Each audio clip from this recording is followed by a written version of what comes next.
오늘 특별히 어린이 주일을 당해서 우리에게 주시는 하나님의 말씀을 봉독하겠습니다.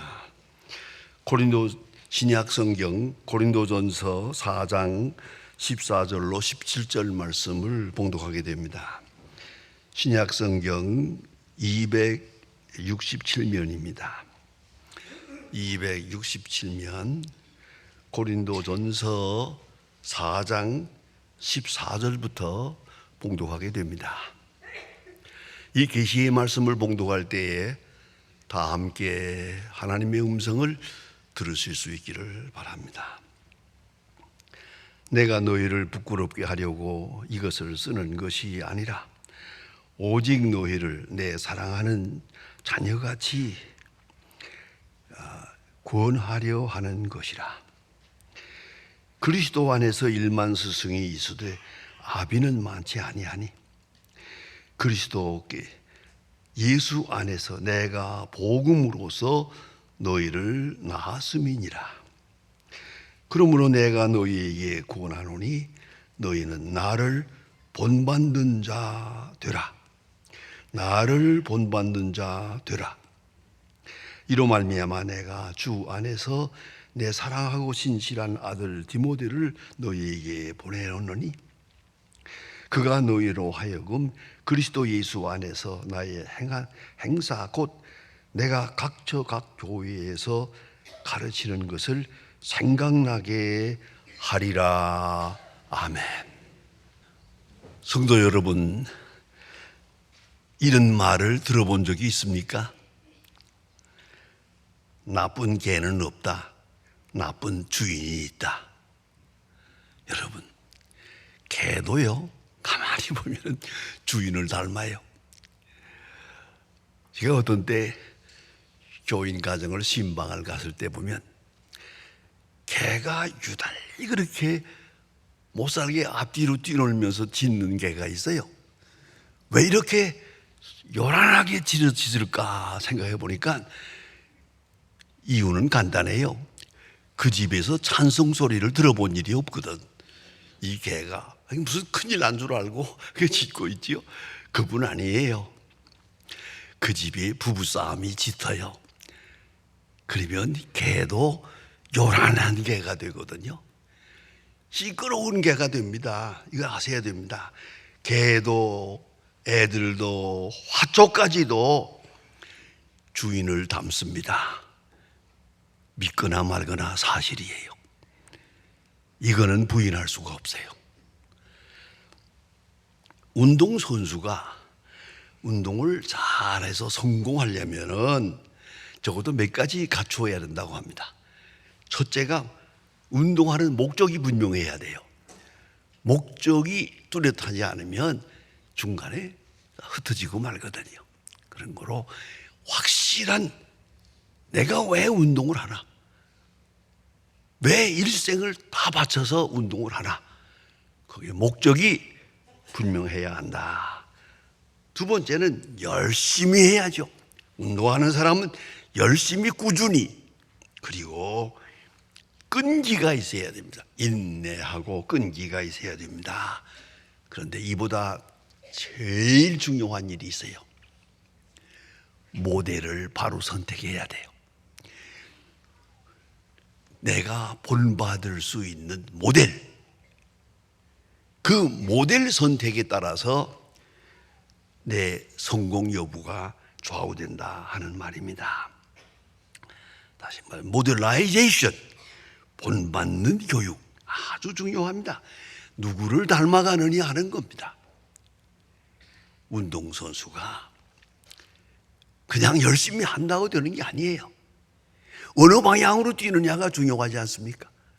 또 어떤 모양으로 살고 아주 중요합니다. 모델라이징이 표본, 누구를 본받느냐 아주 중요한 겁니다. 그것은 만남의 관계에서 이루어집니다. 이 만남은 역시 은총입니다. 내가 선택하는 것이 아니고 만나지고 만나져서 은혜 가운데서 내가 존경하는 분, 내가 전적으로 믿을 수 있는 사람을 만나야 됩니다. 좋은 선생님을, 좋은 스승을 만나야 됩니다.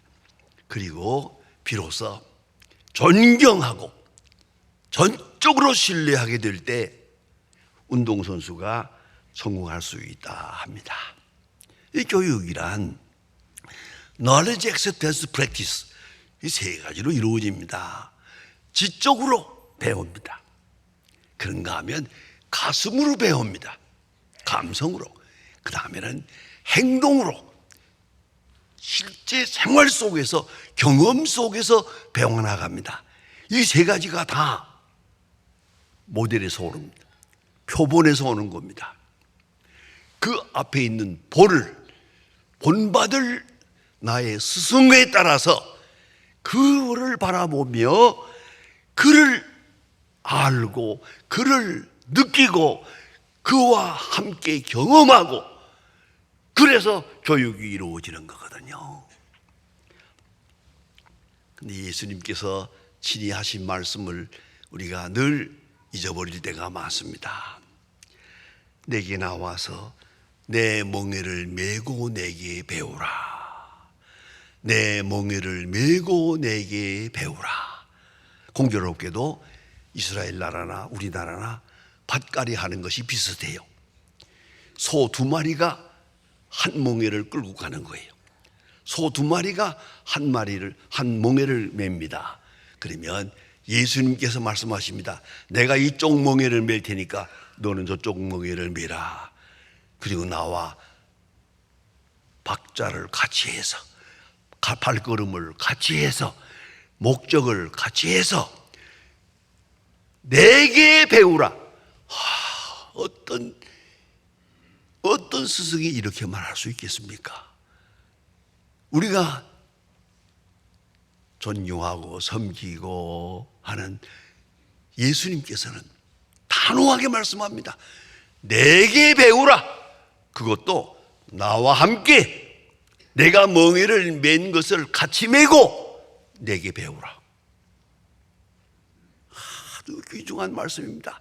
그 신비한 말씀 속에 모든 진리가 다 포함되어 있습니다. 그런데 제자 중에 가장 훌륭한 제자인 사도 바울, 오늘 본문에서 말합니다. 위대한 교육 명령을 말합니다. 나를 본받으라. 여러분, 누가 이 말을 할 수 있겠습니까? 어느 부모가 자녀에게 나를 본받으라, 나처럼 되라, 그 말 할 수 있을까요? 정말 어렵습니다. 이 말은 참 어렵습니다. 본받을까 봐 걱정이지. 본받을까 봐 걱정이에요. 제가 인천에서 목회할 때 공교롭게 어떤 집에 임종을 보게 됐어요. 아버지가 세상을 떠나는 장면을 보았는데 아들 둘이 서 있어요. 그런데 그 마지막에 임종할 때 무슨 말 하나 하는 걸 잘 지켜보았더니요, 죽기 전에 딱 한마디 했어요. 아버지가 아들들에게 술 먹지 마라. 그 아버지가 술 먹다가 죽었거든요. 술 먹다가 다 망쳤거든요. 그런 거로 술 먹지 마라 그랬는데요, 놀라운 건 있어요. 그 아들 둘이 다 대학 다닐 때부터 술고래에 아주 그냥. 그리고 술을 먹고 우리 집까지 와서 하는 소리가 부전자전입니다. 피는 못 속입니다. 이런 아버지가 죽을 때 술 먹지 말라고 하고 죽었는데 이제 와서 하는 소리가 부전자전이래요. 피는 못 속입니다. 여러분, 이게 뭔지 아십니까? 본받으라고 한다고 말 한마디 가지고 되나? 술 먹지 말라고 한다고 말 한마디 가지고 되나 그게? 술 안 먹는 생을 보여줘야지. 말로 몇 마디 해가지고 본이 이루어진다고 이루어지다. 그건 착각이에요. 그렇지 않습니다. 사실로 자녀들에게 나를 본받을까 걱정이죠. 하고 싶은 말이 있다면 제발 나를 닮지 말아다오. 나처럼 살지 말아다오. 그렇게 말하고 싶은 게 우리 보통 인간의 마음입니다. 그러나 사도 바울은 말합니다. 나를 닮으라. 함께 나를 본받으라. 사도 바울의 위대한 교훈입니다. 나를 본받으라. 이 배경에는 사도 바울의 깊은 속에 자기 간증이 있습니다. 그게 뭐냐 하면 자기 만족입니다. 스스로 만족할 수 있을 때 이 말 할 수가 있는 거예요. 내가 나가는 삶에 있어서 내가 스스로 자기 자신을 책망해요. 후회해요. 뉘우쳐요. 때로는 회개해요. 이렇게 허우적거리고 반복하고 있는 동안은 내가 만족하지 않아요. 내가 나에게 대해서 만족하지 않아요. 내가 나의 삶에 대해서 만족이 없으면 본받으라 할 수 없죠. 그런 거로 나 자신의 삶에 대하여 자기 만족. 사도 바울은 참 그런 의미에서 위대한 하나님의 사람입니다. 바울은 분명히 생애의 목적에 있어서 예수 그리스도를 목적으로 하는 확실한 하나님의 사람이었습니다. 그리고 고린도 전서 11장 1절에 아주 유명한 말이 있어요. 내가 그리스도를 본받는 자 된 것 같이 너희는 나를 본받으라. 사도 바울은 그리스도를 본받으려고 했어요. 그리스도를 배우고 그리스도를 따르고 그리스도로부터 복을 받고 그리스도로부터 은총을 입고 그게 아니에요. 그리스도를 닮으려고 했어요. 그리스도를 본받으려고. 그래서 내가 그리스도를 본받는 자 된 것 같이 너희는 나를 본받으라. 그만큼 본받는 일에 대해서 자신감이 있는 거예요. 전적으로 전생을 여기 기울였으니까요. 사도 바울의 이 말 중에 엄청난 말씀이 있습니다. 빌립보 3장 10절에 보면 그리스도의 십자가를 말하면서 죽으심을 본받아 어찌하든지 부활에 이르려 하노라. 이게 무슨 말입니까? 남들은 예수를 믿어서 복받고 예수 믿어서 건강하고 예수 믿어서 축복받고 예수 믿어서 잘 되고 성공하고 이걸 구하고 있는데 바울은 아니요. 그리스도를 본받아서 그리스도처럼 죽으려고 했어요. 가능하면 그리스도처럼 죽으려고. 죽으심을 본받아. 엄청난 말씀입니다. 죽으심을 본받으려고 하는, 예수처럼 죽으려고 하는, 십자가에 죽으려고 하는 그런 간절한 마음이 있어요. 그리스도를 본받는 대단한 말씀입니다. 그리고 내가 그리스도를 본받는 자 된 것 같이 너희는 나를 본받으라 라고 사도 바울은 말하고 있습니다. 그것은 철저한 자기 부정을 말합니다. 자기 십자가를 지는 것을 말합니다. 그가 입버릇처럼 말한 것이죠. 삼중 부인입니다. 모든 것을 잃어버렸고 모든 것을 옛날에 좋아하던 것을 분토같이 여겼고 모든 것을 해로 여겼다. 옛날에 좋아하는 것을 다 해로 여겼다. 오직 그리스도만 행복해, 그리스도만 좋아, 그리스도만 만족해, 이런 사람으로 살아갔던 거죠. 그래서 자기 부정, 그의 결백, 그의 충성, 그의 행복, 그의 영광, 그의 능력, 오직 그리스도를 본받아서 오직 그리스도를. 사도 바울은 정말 이 말씀을 읽을 때마다 죄송합니다만 제 개인적으로도 늘 부럽고 나도 어떻게 이런 말을 한번 해볼 수 있을까 라는 마음을 가지는 중요한 요절이 있습니다. 그게 뭐냐면 사도행전 26장 28절에 보면 사도 바울이 마지막에 체포돼서 재판받을 때, 아그리빠 왕 앞에 섰을 때 이제 생명이 오고 갑니다. 죽고 사는 문제가 여기 걸렸습니다. 그런 재판을 받고 있는 시간입니다. 그런데 그 많은 사람들 앞에서 당당하게 말합니다.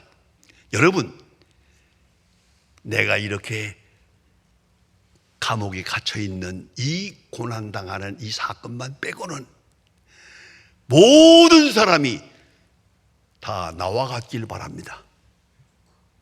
이게 얼마나 당당한 말씀입니까? 쉽게 말하면 나를 닮으라는 거죠. 모든 사람이 나와 같길 바란다. 나처럼 살길 바란다. 나처럼 생각하길 바란다. 나처럼 충성되길 바란다. 그런 당당한 고백을 합니다. 재판정에서 하는 말입니다. 모든 사람이 다 나와 같길 바랍니다. 여러분, 이 자기 만족, 이것이 가정교육의 기본입니다. 이렇게 말을 못한다 하더라도 아이들은 담습니다. 말을 하든 안 하든 이래저래 담습니다. 어느 하나 빼놓지 않고 다 닮아나갑니다. 그래, 아이들이 하는 걸 가만히 보면은 부끄러울 때가 많아요. 왜요? 저거 나한테 배웠구나. 저거 나한테 본받은 거구나. 내 생활을 본받아. 그렇습니다. 그런데 당당하게 나를 본받으라. 모든 사람이 나와 같길 바란다. 그런 만족감, 그런 담력, 대단한 프라이드라고 생각합니다. 자녀 교육을 우리가 많이 걱정합니다. 그런데 자녀들에게 물으면 본받을 사람이 없대요. 요새는 본받을 사람이 없대요. 가장 더욱 중요한 것은 학교에 다니면은 선생님을 본받아야 하는데 선생님 중에 본받을 만한 사람이 없대요. 내가 스승이라고 모실 만한 그런 모델이 없다는 겁니다. 한번 깊이 생각해야 합니다. 우리는 많은 동안 잔소리를 합니다. 아이들에게 이래라 저래라 합니다만은, 여러분, 재미있는 말이세요. 모든 잔소리는 다 옳은 말이에요. 틀린 말은 하나도 없어요. 100% 옳은 말이에요. 그런데 가장 듣기 싫은 말이 잔소리예요. 왜 그럴 것 같아요? 이건 가슴의 문제예요. 이건 대단히 중요한 목적의식의 문제라고요. 그렇기 때문에 잔소리 가지고 되는 게 아니에요. 본을 보여야죠. 은근하게 본을 보고 본을 보면서 감동을 받아야죠. 감화를 받아야죠. 여기에 문제가 있단 말입니다. 경건에 있어서, 그 행복함에 있어서, 그 충성됨에 있어서, 그 화평함에 있어서 자연스럽게 닮아가는 것, 자연스럽게 본받는 것, 본받는 마음, 본받는 생각, 본받는 철학, 본받는 생활, 이것이 가정교육입니다. 여기서 참된 강이 이루어질 수가 있어요. 제가 인천에서 목회할 때 보니까 아주 초등학교도 못 나왔어요. 그 장로님 부인이. 그런데도 아이들을 잘 가르쳐가지고 훌륭하게 하는 걸 보고 모든 사람이 부러워서, 어떻게 가르쳐가지고 아이들을 공부를 잘합니까? 어떻게 해서 그렇게 아이들이 참 좋은 아이들이 됩니까? 하고 그 권사님한테 물었어요. 그러니까 하는 말이, 나는 초등학교도 못 나왔고 아무것도 모릅니다. 그러나 공부하는 아이들을 볼 때 그것이 너무 좋아. 내가 못하는 공부를 얘들이 하고 있구나 해서 너무 좋아가지고 나는 아이들이 공부할 때 한 번도 잠을 잔 일이 없습니다. 여러분, 이 말은 아마 걸릴 거려. 애들이 공부할 때 나는 잠을 잔 일이 없습니다. 옆에 앉아서 뜨개질을 해서 떴다 풀었다 떴다 풀었다 하면서도 절대 어떻게 잠을 자나. 얘들이 공부하는데 내가 어떻게 잠을 잘 수 있나. 다 그런 마음이야. 기도하는 마음으로 옆에 꼭 앉아 있었대요. 그래서 아이들을 훌륭하게 키웠다고 해서 제가 늘 마음을 생각을 해요. 참 훌륭한 어머니라고요. 여러분, 아마 이 말은 다 걸리거든요. 애들 보고 야 올라가서 공부해라 하지만 그리고 자기는 텔레비 보고 있거든요. 이건 안 되죠. 이거는 본을 보여야죠. 정말 좋다면 아이들이 공부할 때 옆에서 성경을 읽어주어요. 얼마나 아이들이 공부할 때 옆에서 기도하는 마음으로 지켜봐요. 그런 어머니 참 귀한 거 아니겠습니까? 그걸 잊지 말아야 합니다. 작가 캐리스 스탠리의 그 저서가 유명한 저서가 있습니다. 아버지의 위대한 유산, 그런 책이에요. 뭐 굉장히 기대감을 가지고 볼 만한 책. 아버지의 위대한 유산. 그 아버지가 13년 동안 그 전신마비로 누워 있었어요. 아버지가 13년 동안 전신마비로 누워 있는 걸 계속 아들이 간호했어요. 그때 간호할 때 아버지가 늘 아들에게 교훈을 했어요. 이렇게 저렇게 귀한 말씀을 했는데 맨 마지막에 한 말이 딱 한마디입니다. 13년 동안 아버지가 기다리고 기다렸다가 딱 한마디를 합니다. 웃고 즐기며 인생을 살아라. 웃고 즐기며 인생을 살아라. 그 책의 결론입니다. 여러분, 우리가 하고 싶은 말이 뭡니까? 예수를 본받아서, 그리스도를 본받아서, 그러기 위해서는 내가 그리스도를 본받아요. 사도 바울의 말처럼 내가 그리스도를 본받는 자 된 것 같이 너희는 나를 본받으라. 여기에 지름길이 있는 거예요. 바른 길이 있는 겁니다. 완전히 total acceptance, total discipline, total commitment.